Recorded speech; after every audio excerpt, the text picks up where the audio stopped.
నమస్తే welcome to our channel నేను సిరి శ్రీమంతుడు Mahesh Babu కెరియర్లోనే the biggest hit అని చెప్పుకోవచ్చు.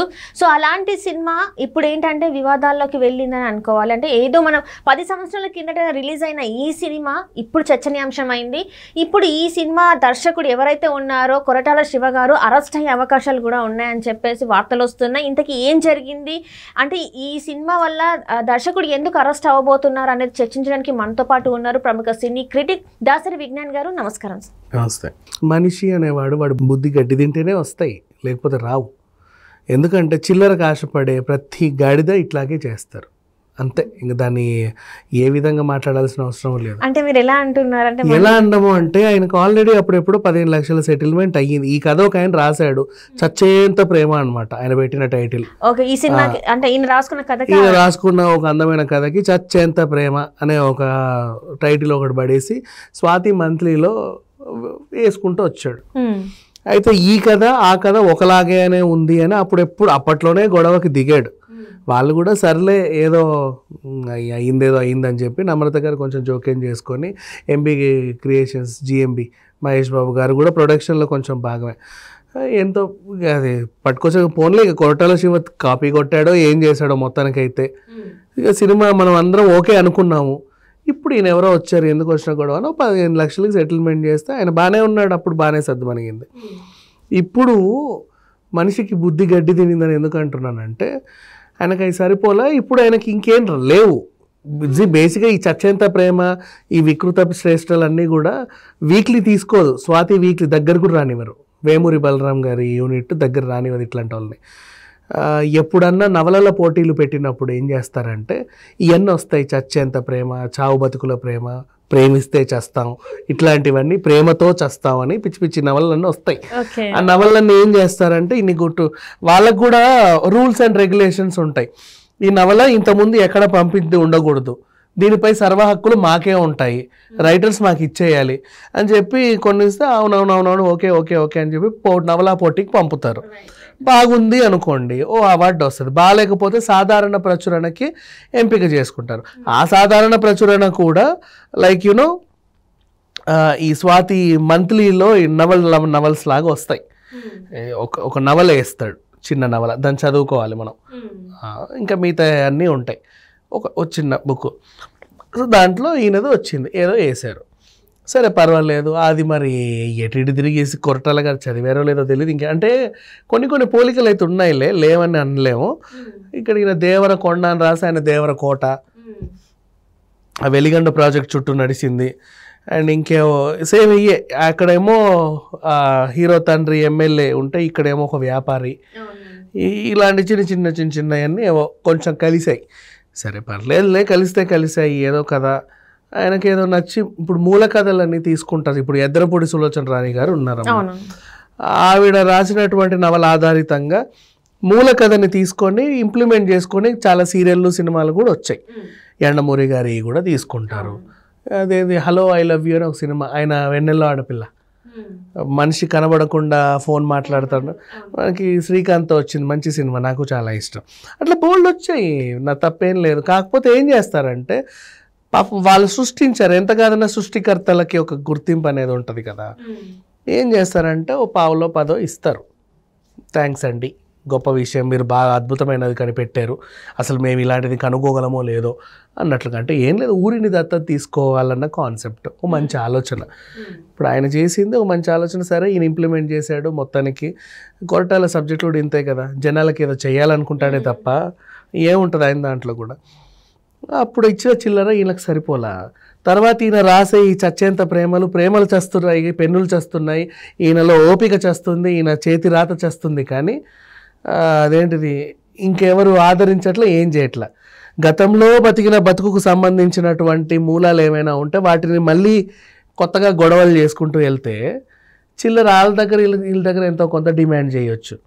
ఇప్పుడు ఫర్ ఎగ్జాంపుల్ ఆయన అడిగేది ఏంటి, నాకు ఆ 15 లక్షలు సరిపోవు, ఆ సినిమాలో వాటా కావాలి అన్నాడు. సరే ఫర్ ఎగ్జాంపుల్ ఇప్పుడు వాళ్ళ లెక్కల ప్రకారం 1 కోటి రూపాయలు వచ్చింది అనుకుందాం, మాకు ఇంతే వచ్చిందా, మా కోటి మిగిలింది అన్నారు అనుకో. ఆ కోట్లో ఈయనకి ఎంతో వాటా, ఓ 10 లక్షలు, ఇంకో 10 లక్షలు, ఇంకో 15 లక్షలు వస్తాయి. దాంతో ఈ రైటర్లే కదా, వీళ్ళ జీవితం ఎంత ఇంతే చిన్నది. చేతి నుండి నోటి వరకే, వీళ్ళకి ఎక్కువ వేరే వృత్తులు చేయరు, వాళ్ళకి సహకరించరు, మొత్తం లోకజ్ఞానం ప్రపంచం మొత్తం వాళ్ళకే తెలిసినట్టుగా వాళ్ళు ఫీల్ అయిపోయి అలాగే బతికేస్తూ ఉంటారు అవసానం చేసుకొని. సో వీళ్ళకి ఇప్పుడు ఆ చిల్లర కావాలి, అంటే ఎంతో కొంత. ఈయన మిగతా జీవితం బతికే అంత సరిపడా ఎంతో కొంత అడుగుతున్నారు. ఇప్పుడు వీళ్ళు నిజంగా ఏ గవర్నమెంట్ జాబ్ ఏదో చేసి పార్టీకి రిటైర్ అయినా అంతే వస్తుందేమో ఈయనకి, మేబీ ఆ మాత్రం మోతాదు మిగతా జీవితకాలం గలపడానికి వీళ్ళ దగ్గర నుంచి ఎంతో కొంత దండుకోవాలని వచ్చాడు. అదే చెప్తున్నా, ఇప్పుడు ఒక రైటర్ మంచి సందేశాత్మకమైన సినిమా ఇచ్చాడు, ఇట్లాంటి బుద్ధులు ఎందుకు పుడతాయో మనుషులకి అర్థం కాదు, కానీ అసహ్యం వేస్తుంది ఇట్లాంటి వాళ్ళని చూస్తే. ఇంకంత అంటే ఇప్పుడు ఏంటి, తను ఒక కొత్తగా మళ్ళీ ఒక కేసు ఫైల్ చేసేసి నా కథని కాపీ కొట్టాడని చెప్పేసి అరెస్ట్ చేయాలని చెప్పేసి అంటున్నారా ఏంటి? అంటే డబ్బు ఓవరాల్గా వీళ్ళకి కావాల్సిన చిల్లరే, గొడవ ఎంత పెద్దగైతే అంత చిల్లర వస్తాయి. ఇప్పుడు ఆ మధ్యకాలంలో మన కోమలి ఉంది, ఆ పిల్లకి బుద్ధి కూడా వక్రీకరించి ఏం చేసింది, ఆ సారంగ దర్యా పాఠం మీదకి వెళ్ళింది గొడవకి. అసలు నీకు ఏం కావాలమ్మా, ఏం కావాలి అడిగితే లాస్ట్కి చిల్లరే కావాలి అనింది. ఈ సర్దు మీద ఇచ్చారు, బాగానే సెట్ అయిపోయింది అది. తర్వాత మళ్ళీ మన బలగం వేణు కాకి ముట్టుడు అనే టాపిక్తోని ఆయన ఎవరో వచ్చారు, ఇది నా కథ అని, పిచ్చుక నా కథ, వాళ్ళు ఏదో రకంగా సర్దు మణిగింది లేదు. హిట్ అయితేనే ప్రాబ్లం, మామూలుగా ఉంటే ఏం కాదు.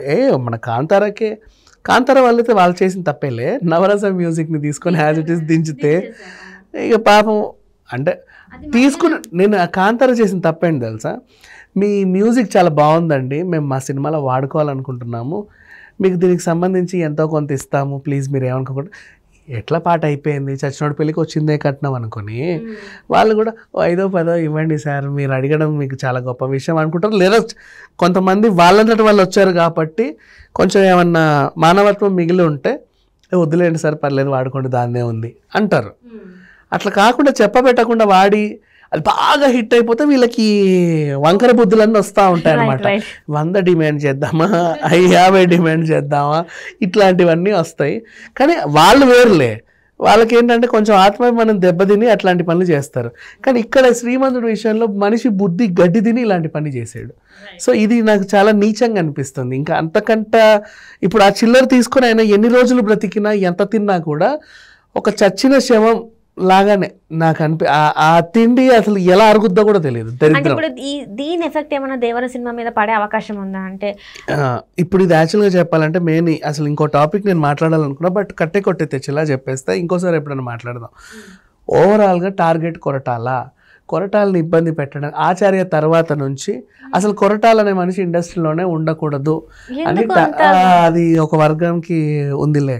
సో కావాలని ఇబ్బంది పెడతా, ఈ రైటర్ని కూడా ఎక్కడి నుంచో తీసుకొచ్చి నీ వెనకాల మేము ఉన్నాం నువ్వు రెచ్చిపో అని చెప్పేసి ఇచ్చినటువంటి ఇదంతా ఒక కుట్ర యాక్చువల్లీ చెప్పాలంటే. ఆ కుట్రలో భాగం ఈయన బుద్ధి అయితే గడ్డి తినిందిలే, తప్పులేదు, కుట్రలో భాగం అంతే. ఆ వచ్చినోడిని వీడు చెప్పుతో కొట్టే పోయింటారా, నాకు అప్పుడు ఇచ్చిన డబ్బులు బాగానే ఉన్నాయి మీరంతా అంటే అయిపోయేది. అది ఇదేదో భలే ఉందే అని చెప్పి మళ్ళీ ఎంటర్ అయ్యాడు. ఓవరాల్గా కొరటాలనే మనిషి ఇండస్ట్రీలోనే ఉండకూడదు. అండ్ ఎన్టీఆర్ దేవర సినిమా జాప్యం అవుతూ ఉండాలి, అది రిలీజ్ కూడా అవ్వకూడదు. దానికి సంబంధించినటువంటి కుట్రలో భాగమే ఇవన్నీ కూడా. అంటే ఇదంతా చూస్తే ఇప్పుడు నెక్స్ట్ వచ్చే దేవర సినిమా ఎట్లయినా ఆపేయాలి అంటే. మొన్న కూడా దేవర వాయిదా పడిందంట అనే వార్తని కావాలని బాగా హైలైట్ చేసే సంథింగ్ అసలు అది వస్తేనే లేదు అనే రేంజ్కి చెప్పారు. టార్గెట్ కొరటాల, టార్గెట్ ఎన్టీఆర్, దాంట్లో అదొక పెద్ద ఆపరేషన్, దాంట్లో భాగంగా ఒక చిన్న ఎపిసోడ్ ఇది అంతే.